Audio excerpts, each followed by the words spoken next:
Hello everyone, my name is Kenton Kivestu. I'm an ex-BCG consultant, an ex-Googler, and founder of RocketBlocks, which is an online platform that helps students prepare for job interviews. In today's RocketBlocks mini lesson, we're going to spend some time answering a question that people ask me all the time, which is, how should I think about preparing for my case interviews? If I've got interviews coming up in 6 months or 3 months or a month, how should I be going about preparing for those? What activities should I be doing? What should I focus on? All sorts of questions come up. And so what I want to do is we're actually going to do a 3-part series on this question. The first part, which is this one, is going to focus on what is the approach I should take? What type of activities should I be doing? How should I be staging them? The second part is going to focus around the lengths. And we're going to look at a few different examples of, if you're looking to prepare for, say, 6 months or 3 months or a month, what might a good prep plan for those different periods look like? And then the third part will be, what are some tactical things you can do in your daily routine to help build readiness for these type of interviews? And we'll talk about some of those in the third video. So that's the series we're going to do. And right now, let's go ahead and jump into our topic for today's video, which is how should I actually approach preparing for these case interviews? So let's go ahead and get started.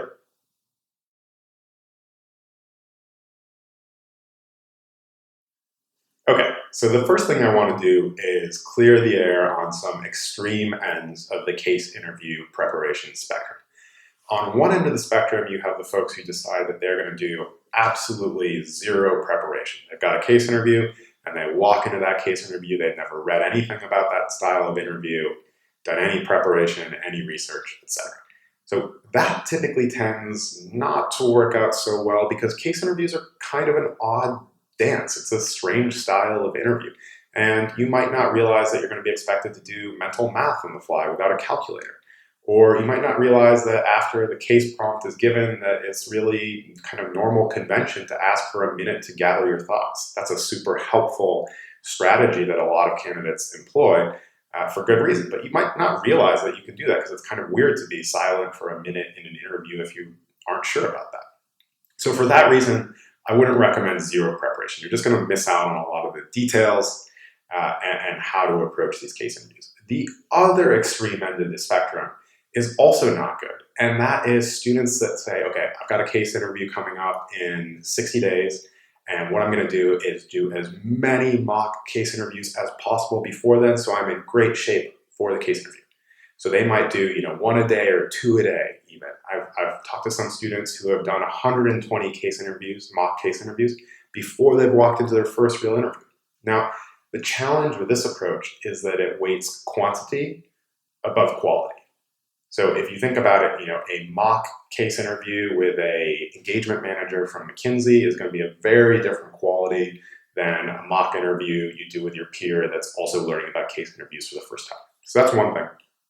The other challenge with just doing a ton of mock interviews for your preparation is that a mock interview is great at giving you what the whole experience is going to look like end to end, from the beginning of the case all the way through the end of the case. But if you're struggling with certain components of the case or certain skill sets that are tested throughout the case, say like mental math or structuring a business problem up front, you really need to build and go deep on building those specific skill sets. And just doing a mock case interview over and over again isn't going to give you the depth and repetition you need on those specific skill sets. So for that reason, I wouldn't recommend going that route as well. The good news is there's a great path down the middle, and we're going to talk about that in detail.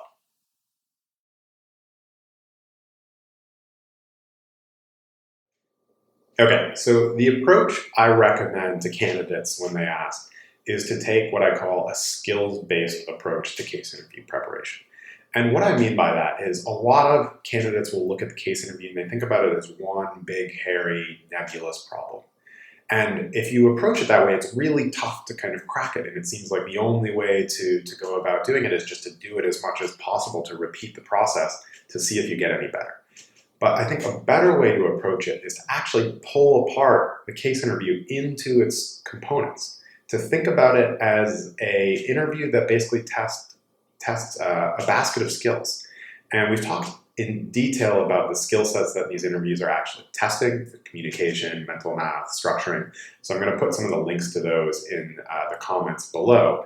But what I want to focus on here is the technique or the approach of breaking apart the interview into the skill sets that make it up and getting proficient in each of those skill sets. And if you think about it, this is very, very similar to how an athlete, like a world-class athlete, prepares for his or her competitions, matches, games, whatever they may be called. So for example, take Serena Williams. When she's preparing for a tennis match, she doesn't just play as many tennis matches as she can. Instead, she does things like hit the gym to build up her strength, or do X amount of long distance runs a week to build up endurance, and spend an hour on the court just perfecting her serve so that that skill is as good as it can be when she gets on the court for a real match. So instead of just playing matches, these people are building those specific skills. And that's the approach and mindset you want to have when you approach case interviewing preparation as well. It's not just about doing mock interviews and practicing the whole thing end to end, but also about building those specific skills that make up a case interview.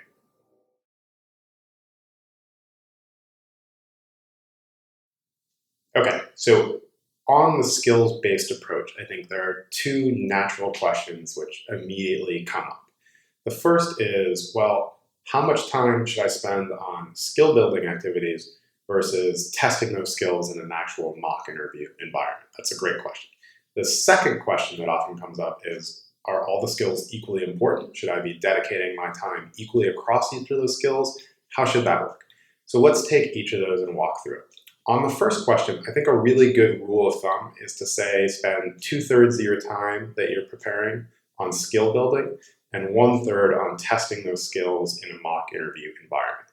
And the reason for that is that these interviews they're fundamentally testing the underlying skills. Every case interview is going to be a little bit different, but they're all going to test your ability to structure problems, do mental math, communicate effectively. So that's really where you want to focus the bulk of your time. And then you'll use those mock interviews, 1/3 of the time roughly, to perfect that process, to actually test them in kind of that real interview scenario.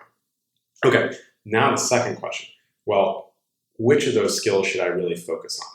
And I think for every individual candidate, this is going to be really, really different. Each of the skills is important to be a consultant and to land a job at one of these elite firms. But which skills that you individually need to practice and dedicate your time to is going to vary a lot. And so what we recommend for this is to use a loop.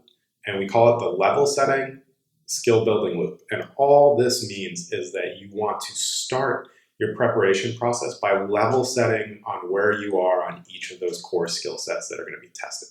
A really good way to do this is to do a mock interview with a friend, and then afterwards get feedback from that friend on how you did on each of those core skills. And also do an honest assessment yourself to see how you did on those core skills. Some skills maybe you did great on, some were okay, and some were really poor, or maybe you were kind of mediocre across the board. Doesn't matter where you start, you can work on all of them. But you want to get that information, and then in your 2/3 time where you're focusing on skill building, you want to start building up the areas where you're weakest. So let's say maybe you're a former engineer and your mental math skills are really incredible. Maybe you don't need to do any preparation there, or very little just to keep those top notch. But say structuring problems, structuring the business problem itself is really tough. You're going to want to spend a lot of time building that particular skill and making sure that you're getting better at it. So devote a lot of time to that, and then next time you go do one of those mock interviews, you really want to see if you've progressed. So the mock interview is the test of that session, and then you see, okay, you level set again.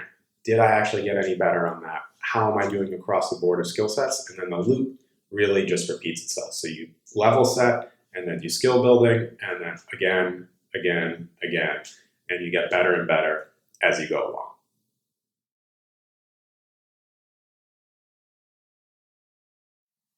Great, so to sum it all up, what we've been talking about in part one of this series is really taking a skills-based approach to preparing for case interviews. You really don't want to walk into these interviews having zero preparation. nor do you want to be on the other end of the extreme where you've gone super hard on one particular type of preparation and just done a million mock interviews. So you focus kind of on quantity rather than quality. We talked about how you can build those skills using something called the level setting skill building loop. And what we're going to do in parts 2 and 3 of this series is talk about taking that loop and what it would look like if you had, a month to prepare, 3 months to prepare, 6 months to prepare. And then the third video, what we're going to do is look at some nice tactical things you could do on a daily basis to help build a lot of those skills as well. So thank you so much for watching today. If you haven't subscribed yet already, there's going to be a big red button below, and then another one will pop up on screen here soon. So please do so. We've got lots of great videos coming out every week. And thank you again for watching. Have a great day.